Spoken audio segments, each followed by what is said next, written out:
ರಾಜ್ಯದ ಮೂಲೆ ಮೂಲೆಯಲ್ಲೂ ಮೀಸಲಾತಿ ಕಿಚ್ಚು ಧಗಧಗ. ಬೆಳಗಾವಿಯಲ್ಲಿ ಹೆದ್ದಾರಿ ತಡೆದು ಆಕ್ರೋಶ. ಪೊಲೀಸರ ಜೊತೆ ಪ್ರತಿಭಟನಾಕಾರರ ವಾಗ್ವಾದ.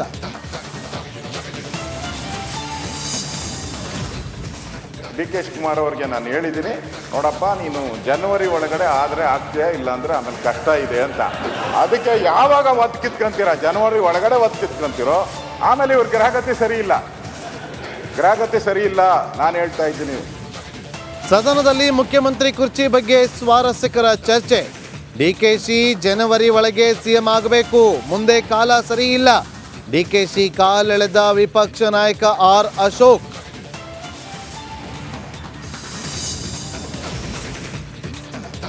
ಬಳ್ಳಾರಿಯಲ್ಲಿ ಬಾಣಂತಿಯರ ಸರಣಿ ಸಾವು. ಜಿಲ್ಲಾಸ್ಪತ್ರೆ ವಿಮ್ಸ್ಗೆ ಮಹಿಳಾ ಆಯೋಗದ ಅಧ್ಯಕ್ಷೆ ಭೇಟಿ. ವೈದ್ಯರು ಸಿಬ್ಬಂದಿಗೆ ಚೌಧರಿ ತರಾಟೆ. ಇದು ರಿಪಬ್ಲಿಕ್ ಕನ್ನಡ ಅಭಿಯಾನದ ಬಿಗ್ ಇಂಪ್ಯಾಕ್ಟ್. ಬಂಗಾಳ ಕೊಲ್ಲಿಯಲ್ಲಿ ಮತ್ತೆ ವಾಯುಭಾರ ಕುಸಿತ. ಬೆಂಗಳೂರು ಸುತ್ತಮುತ್ತ ಜಡಿ ಮಳೆ. ಬೋರ್ಡನ್ನ ಕಾಟಕ್ಕೆ ರೈತರು ಹೈರಾಣ. ಡಿಸಿಎಂ ಡಿ.ಕೆ. ಶಿವಕುಮಾರ್ ಅವರು ಮಾತಾಡ್ತಾ ಇರ್ತಾರೆ. ತಕ್ಷಣ ಅಲ್ಲಿ ವಿಪಕ್ಷ ನಾಯಕ ಆರ್ ಅಶೋಕ್ ಅವರು ಎದ್ದು ಜನವರಿ ಒಳಗಡೆ ನೀವು ಸಿಎಂ ಆಗಬೇಕು, ಭವಿಷ್ಯವನ್ನು ನುಡಿತಾ ಇದ್ದೀವಿ, ಇಲ್ಲ ಅಂತಂದರೆ ಮುಂದೆ ನಿಮಗೆ ಟೈಮ್ ಸರಿ ಇಲ್ಲ, ಅಧಿಕಾರ ಬೇಕು ಅಂದರೆ ಒದ್ದು ತಗೋಬೇಕು ಅಂತೇಳಿ ಡಿಸಿಎಂ ಡಿ.ಕೆ. ಶಿವಕುಮಾರ್ ಅವರು ಹೇಳ್ತಾ ಇದ್ದಂತೆ ಇದಕ್ಕೆ ಪ್ರತ್ಯುತ್ತರವನ್ನು ಕೊಡೋದಕ್ಕೆ ಮುಂದಾಗ್ತಾರೆ. ಎಸ್.ಎಂ. ಕೃಷ್ಣ ಅವರಿಗೆ ಸಂತಾಪ ಸೂಚನೆಯ ಸಂದರ್ಭದಲ್ಲಿ ಸ್ವಾರಸ್ಯಕರ ಚರ್ಚೆ ಆಗಿದೆ.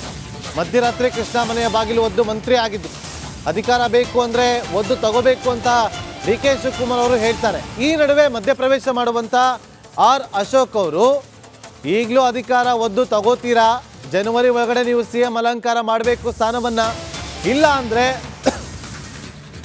ಟೈಮ್ ಸರಿ ಇಲ್ಲ, ಕಷ್ಟ ಇದೆ ಅಂತ ಹೇಳ್ತಾರೆ. ನೋಡಿ ಸ್ವಾರಸ್ಯಕರ ಸಂಗತಿಯ ವಿಡಿಯೋವನ್ನು. ದ್ವಾರಕನಾಥ್ ಅಂತ ಒಬ್ಬರಿದ್ದಾರೆ, ಅವ್ರಿಗೆ ಫೋನ್ ಮಾಡಿದೆ. ಅವರು ಲೆಕ್ಕ ಹಾಕ್ಬಿಟ್ಟು ಒದ್ದು ಕಿತ್ಕೋಬೇಕು ಅಂದರು. ನಿನ್ಗೆ ಅಧಿಕಾರ ಬೇಕಾದ್ರೆ ಒದ್ದು ತಗೋಬೇಕು ಅಂತ. ಒದ್ದು ಕಿತ್ಕೋಬೇಕು ಅಂದರು. ನಿನ್ಗೆ ಅಧಿಕಾರ ಬೇಕಾದ್ರೆ ಒದ್ದು ತಗೋಬೇಕು ಅಂತ. ಏನು ಮಾಡೋದು ಅಂತ ಅಂದ್ಬಿಟ್ಟು ಕೊನೆಗೆ ಜಯಚಂದ್ರ ಇದ್ದ ಒಬ್ಬ ಪಿ ಎ ನನಗೆ ಫೋನ್ ಮಾಡಿದೆ. ಇವತ್ತು ಆ ಪಿ ಎನ ಇಟ್ಕೊಂಡಿದ್ದೀನಿ. ಅವ್ರ ಹತ್ರ ಇದ್ದೋ ನನ್ನ ಹತ್ರ ಸೇರಿಸ್ಕೊಂಡಿದ್ದು. ನಾನು ಒಬ್ಬ ಪಿ ಎ, ಶ್ರೀಧರಲ್ಲ ಬೇರೆ ಒಬ್ಬ ಪಿ ಎ ಇಟ್ಬಿಟ್ಟು ಪಿ ಎಸ್ ಇದ್ದು ಇಟ್ಕೊಂಡಿದ್ದೀನಿ. ಸೊ ನಾನು ಜಯಚಂದ್ರ ಇಬ್ಬರು ಓದೋ ಬಾಕ್ಲು ಒದ್ದಿದ್ದೆ ನಾನು. ಇವನು ಜಯಚಂದ್ರ ಗಡಗಡ ಅಂತ ನಡುತ್ತಾ ಇದ್ದಾರೆ, ಇಲ್ಲೇ ಕೂತಿದ್ದಾನೆ, ಗಡಗಡ ಅಂತ ನಡುತ್ತಾ ಇದ್ದಾರೆ. ಮಲಗಿದ್ದವ್ರು ಎದ್ದು ಬಂದರು, ಸಾಹೇಬ್ರೆ ನಾವು ಯಾವನು ಇಲ್ಲದೆ ಹೋದಾಗ ನಿಮ್ಮ ಜೊತೆ ಇದ್ದೀವಿ, ರಾಜ್ಯಸಭಾ ಮೆಂಬರ್ ಮಾಡಿದ್ದೀವಿ, ನಮ್ಮದು ಋಣ ಇದೆ, ನಿಮ್ಮ ಅನುಭವ ಇದೆ, ಋಣ ಇದೆ. ನಿಮ್ಮನ್ನ PCC ಪ್ರೆಸಿಡೆಂಟ್ ಮಾಡಿದ್ದೀವಿ, ನಿಮ್ಮನ್ನ ಚೀಫ್ ಮಿನಿಸ್ಟರ್ ಮಾಡಿದ್ದೀವಿ. Without me there is no government ಅಂದೆ. Jayachandra, do you agree with my word?